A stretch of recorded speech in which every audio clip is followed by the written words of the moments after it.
আসসালামু আলাইকুম প্রিয় দর্শক ভাইরা, চলে আসলাম আপনাদের মাঝে আরও নতুন একটি ভিডিও নিয়ে।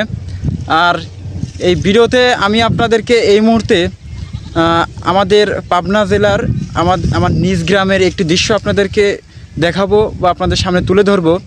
সেটি হচ্ছে, আমার পিছনে দেখতে পাচ্ছেন, এটা কিন্তু একটি ছোট্ট একটা নদী। আমি কিন্তু ছোট্ট একটা নদীর মাঝে আছি।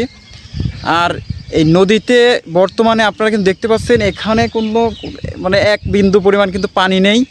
আমার পিছনে একটি বাইচের নৌকা দেখা যাচ্ছে এবং আমার পিছনে আরেকটি মাছ মারার যে খরা বলে, যেটা দিয়ে মাছ ধরে বর্ষার সময়, সে খরাটা কিন্তু খরা এবং নৌকা দুটোই কিন্তু শুকনো একদম মনে হচ্ছে যে কেউ বা কারা মাটিতে না এভাবে রেখে গেছে, ফেলে রেখে গেছে, এরকম মনে হচ্ছে। কিন্তু তা আসলে কিন্তু এক বিন্দু পরিমাণ পানি নেই। আর এই পানি না থাকার একটাই কারণ হচ্ছে যে এই যে এখন হচ্ছে বৈশাখ মাস। আমি কিন্তু এখনও যে জায়গায় দাঁড়িয়ে আছি, প্রচণ্ড রোদ, আমার গা কিন্তু অলরেডি ঘেমে গেছে। যে পরিমাণ রোদ পড়তেছে আমাদের এই পাবনা জেলায় এই বৈশাখ মাসে। এখন আজ বেশ কয়েকটা দিন তাপমাত্রা অনেক বেশি পড়তে, 40 ডিগ্রি সেলসিয়াসের উপরে বলা চলে। তো এই যে তীব্র দাবদাহ, এই জন্য কিন্তু গাঙে বা এটা ছোট্ট নদীতে একসময় কয়েকদিন আগেও পানি ছিল। এই যে তীব্র দাবদাহ হচ্ছে, মানুষ যে পাট, যে তাদের যে জমি জমা যে ফসলগুলো তারা চাষাবাদ শুরু করছে, এই যে এখন পাটের মৌসুম, তারা পাট বপন করতেছে পানি সেচার জন্য। এই পানি সেচ দেওয়ার জন্য যেটুকু গাঙে পানি ছিল, এই নদীতে পানি ছিল, তারা কিন্তু অলরেডি কয়েকদিন আগেই সেটা তাদের জমিতে সেচ দেওয়ার কারণে এখন বর্তমানে কিন্তু গাঙে এক বিন্দু পরিমাণ পানি নেই। আপনারা দেখতেই পাচ্ছেন। এটার মূল কারণে কিন্তু এই যে বৈশাখ মাসে যে খরা পড়তেছে বর্তমান পাবনা জেলায়, একদম এটাকে বলে তীব্র দাবদাহ, তীব্র দাবানল বলা চলে। এটা একদম গরমের সাথে মনে হচ্ছে আগুন পড়তেছে।